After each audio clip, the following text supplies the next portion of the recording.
इधर इस्लामाबाद में ईरान के विदेश मंत्री का एक बड़ा बयान सामने आया है। ईरान अमेरिका वार्ता को लेकर अरागची ने क्या कुछ कहा है। बातचीत को लेकर ईरान सतर्क है। अमेरिका से प्रत्यक्ष या अप्रत्यक्ष कोई बात नहीं होगी। अमेरिका ने कहा कि वार्ता के लिए रास्ते में है दूर।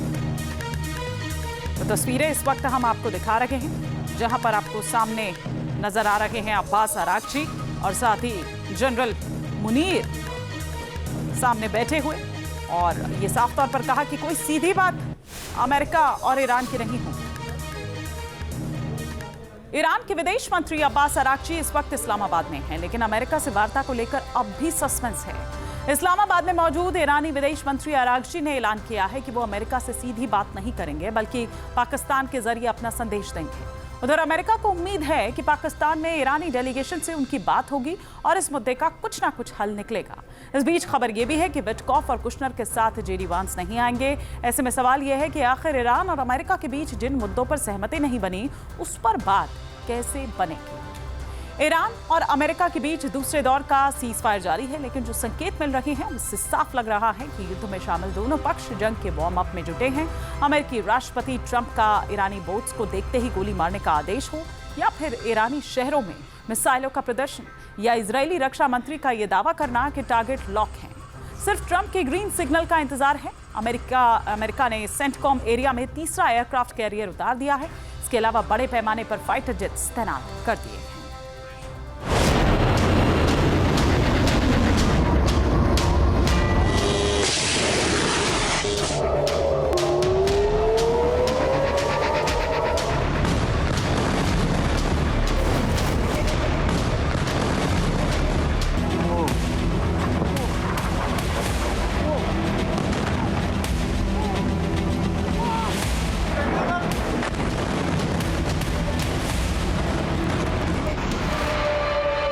पर्शियन गल्फ फिर दहकने वाला है।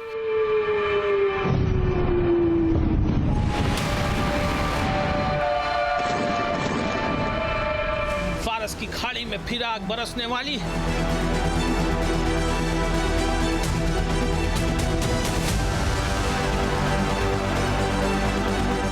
मिसाइलों की भीषण मार मचने वाली है।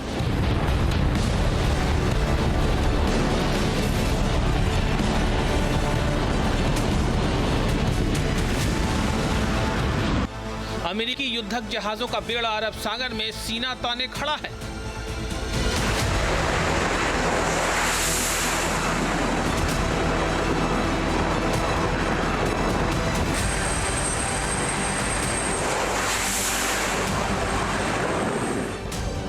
बैटलशिप की मिसाइल बैटरीज टॉमहॉक मिसाइलों से फुल है। पैट्रियट मिसाइलों का भंडार ईरान को टारगेट करने के लिए अटैक मोड में है।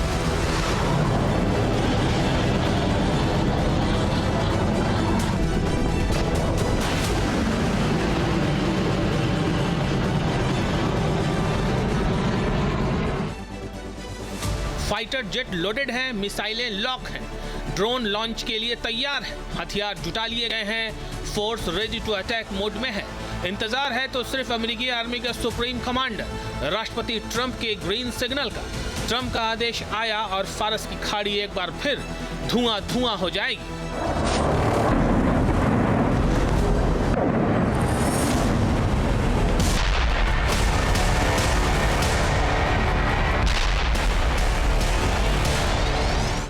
युद्ध विराम के बावजूद अमेरिका और ईरान के बीच टकराव रेड लाइन क्रॉस करने लगा है।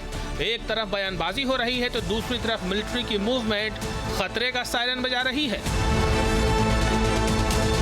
If they don't want to make a deal, then I'll finish it up militarily with the other 25% of the targets. We've hit 78% of the targets that we've wanted to hit.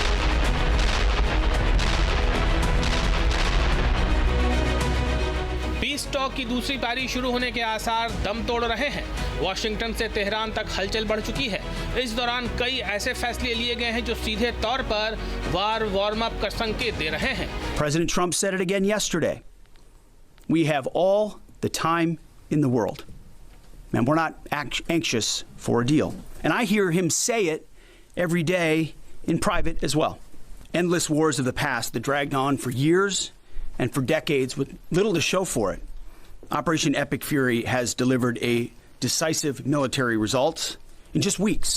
Iran के रुख से Trump खफा हैं तो अमेरिकी राष्ट्रपति की धमकियों से तेहरान की लीडरशिप का पारा भी चढ़ा हुआ है। ऐसे में एक बार फिर बम और बारूद की बौछार होने का संकेत मिलने लगा है। We've knocked out their manufacturing. We've knocked out their missile production. We've knocked out their drone production. We've knocked out everything. In some cases, when I say knocked it out, 70, 80, 90%. It's amazing what we've done.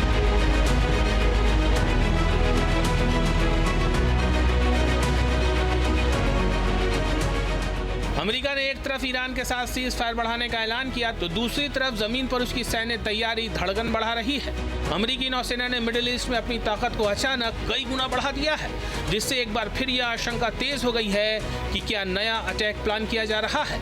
Air power को मजबूत करने के लिए F-18C/D fighter jet की विशाल squadron की तैनाती middle east में कर दी गई है। इसके अलावा इजराइल में अमेरिकी रिफ्यूलर भेजे गए हैं।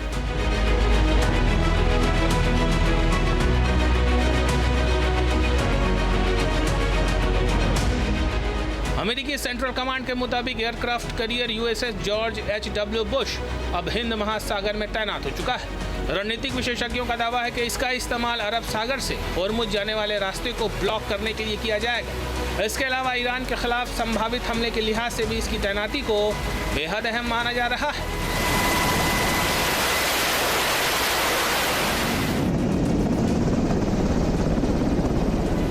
USS George H.W. Bush carrier group सिर्फ एक जहाज नहीं बल्कि चलता फिरता किला है।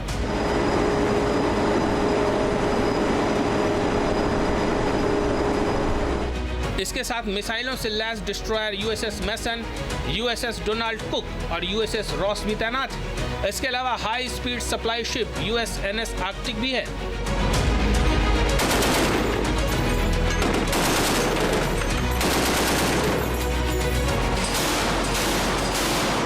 पश्चिमी एशिया में अब अमेरिका के एक साथ 3 एयरक्राफ्ट कैरियर मौजूद है। ऐसा कॉम्बिनेशन इराक और अफगानिस्तान युद्ध के बाद पहली बार हो रहा है।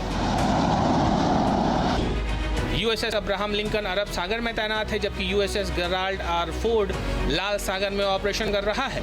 जबकि तीसरे aircraft carrier USS George H.W. Bush ने सेंट कॉम एरिया में एंट्री कर पूरे अरब सागर में अमेरिकी सैन्य ताकत को चरम पर पहुंचा दिया है।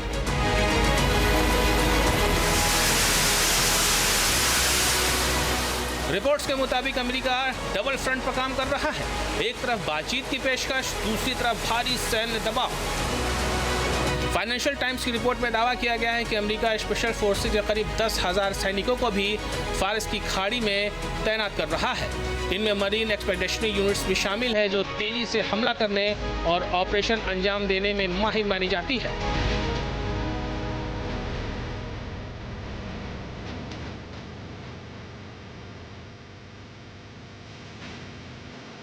ट्रंप का मकसद हर हाल में न्यूक्लियर डील करना है, इसलिए ईरान पर लगातार दबाव डाला जा रहा है। कूटनीतिक कोशिशें फिलहाल ट्रैक से उतरी हुई नजर आ रही हैं, लिहाजा मिलिट्री एक्शन का डर दिखाकर सरेंडर कराने की कवायद तेज कर दी गई है।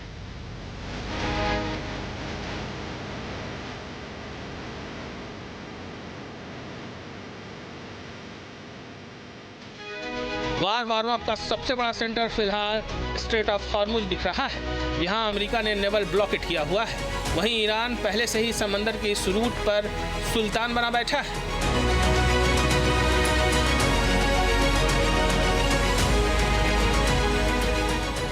ऐसे में साफ है कि अगर फारस की खाड़ी दोबारा युद्ध की गवाह बनी तो तबाही बहुत भीषण होगी।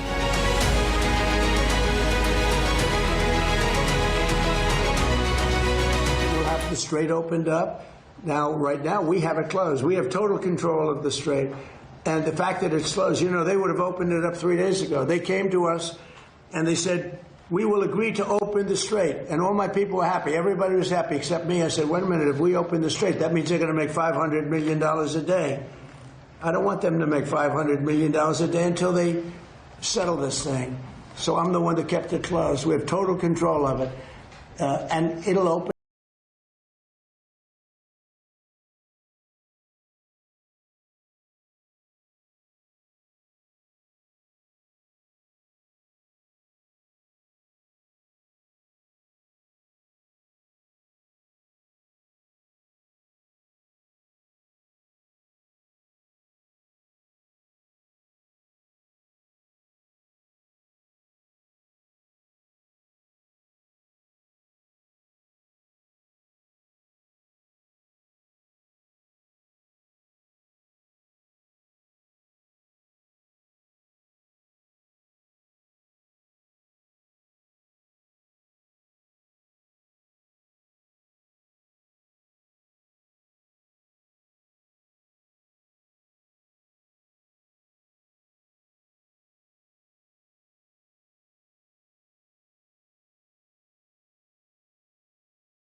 अब से डीडी फ्री डिश की चैनल नंबर 57 पर देखिए न्यूज नेशन।